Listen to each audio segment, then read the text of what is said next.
Hi guys, it's JLite here, and today I'm gonna share some new unpopular K-pop opinions, and will continue sharing them till this trend dies. These opinions are my personal opinions, so please don't take them seriously. And share yours in the comments. Let's go. The first opinion is about people with underrated groups. If a song by a group gets popular, example, Loca by Favorite or Berry Goods, don't believe people stand that comeback hard and it reaches 1M plus views, but then people stop paying attention to the group after the song promotions and stuff ends. Only some people come back to the group to check out previous releases or future comebacks. I was not gonna add Berry Good in my opinion, since most of their songs are above 1M. But seeing how amazing their comeback with Akio was and how low on views it was, I added them. It's kinda sad really. Berry Good got fans with Don't Believe and most of their comebacks were goodly viewed. Not highly but still good enough. But with Akio they only got 111k views and I was shocked considering how amazing their song was in the MV too. Even with Favorite, Loca became so popular in 2019. It's at 4.8M views on 1K, but song was the only song people listened to of Favorite because their comeback with Lie, which is still as amazing as Loca, sits at 588k views only. So it's safe to say some fans only want to listen to a song when it's popular. And if these two songs never got the popularity it did, no one would stan. And that's the sad truth. The next opinion is that I want more ballads as title tracks. You never actually get ballads as title tracks in K-pop and are always put as B-sides. But with some groups like CLC who released Where Are You and Dia with Hug You, those were really my style of what a ballad song titled track I'm asking for. That's why I loved Kp.O.S-FAW for releasing LMM, Jessie for releasing Numb, Wheein for releasing Goodbye, Moonbyul for releasing Snow and Heelin for releasing You Know Better and 9 Lives.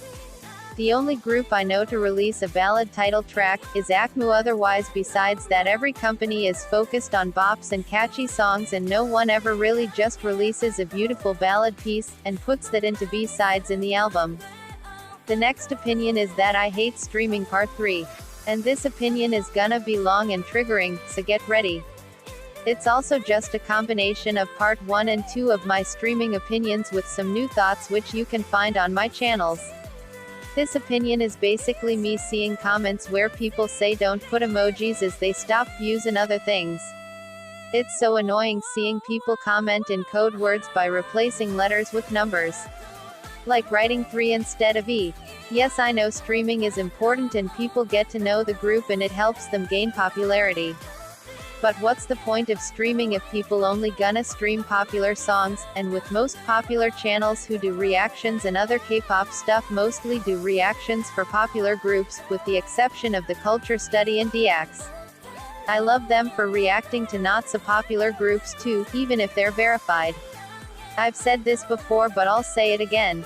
Not every song needs to have a high amount of views. You can just enjoy the song and should be happy that the song is great, and shouldn't be focused mostly on the views because I see a lot of comments from people who prepare for streaming before a comeback. I just want people to think about streaming less, and enjoying music more, and should dive down into underrated K-pop territory too, which is not as bad as I've seen people think it is. Just because a group is from a financially unstable company doesn't mean they can't produce a good song. I've seen some underproduced or badly produced songs, but those were less as compared to the good songs I've found when I entered the world of underrated K-pop. All I want to say in conclusion is that streaming is not all that if people just come back to an MV for giving more views instead of enjoying a song. But streaming for a group who doesn't have the same amount of views a popular group has is better, cause it helps them gain more popularity. The next opinion is the group y'all think are underrated, aren't really underrated.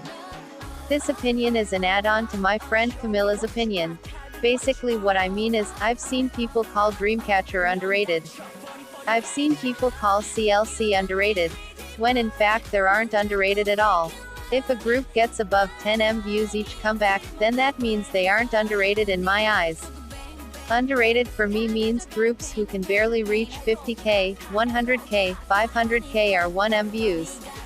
Or groups who can pass 1M views and reach up to 5M, that's still underrated for me. If a group can pass 10M views each comeback, I'm sorry, they aren't underrated. Dreamcatcher is getting more and more popular by the day. And even though Cube mismanages CLC and pays more attention to GIDLE, they're still pretty popular, because if K-pop stans keep paying attention to a group and giving them views each comeback, then they're not underrated. The next opinion is about who paved the way. Some people say BTS. Some people say second generation. And yes, I used to think it was second generation and not BTS, but now I know who really paved the way. This is my opinion. Y'all don't have to agree. I believe second generation started the paving, and BTS is continuing what second generation started. And it could be true, since BTS are worldwide sensations with hundreds of millions of views, and K-pop is now moving on to fourth generation, I believe, and most second generation groups have disbanded, with them going solo. So it's safe for me to say that BTS is continuing what second generation started. The next opinion is my most triggering one yet. Since I'm scared to release the most triggering of all my opinions, I'll release this one, which is a little less triggering than that one but still triggering. My opinion is what was so good about DDU-Do that it's at 1.4B views. I literally loved it when it was released, since Blackpink took a new route, but in the later years I found it out to be more bland because I've become a more aware and more group listening K-pop stan. This is like Blackpink's worst song ever. This song did get them worldwide popularity, but it's literally the most boring song for me. They have so many good songs in their discography after and before DDU-Do, which I'd pick over DDU-Do, because it doesn't even make sense to me, the song. It's just a bland song now. The MV is still good, but the song is a big no-no. The next opinion is that I feel like K-pop groups remain underrated because of their budget. Like, K-pop groups are talented and they have the singing and dancing and rapping skills, but they could be remaining underrated because of their budget. Like, take songs like The Singing Girls This Night. It's an R&B song and it's amazing.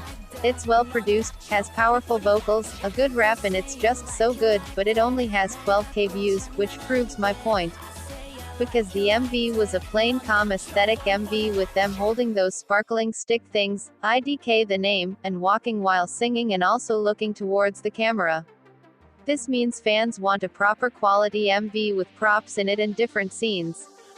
Because if you look at a song like Bling Bling's GGB and Lunar Solar's Oh Ya Ya Ya, they have passed 1M plus views, while some groups like Floria, Maka Maka, Asome.D and Ariel, who also debuted in 2020 with some amazing MVs and amazingly produced debuts, are still below 100K, and I guess it's true that fans want good quality MVs even if the song is good.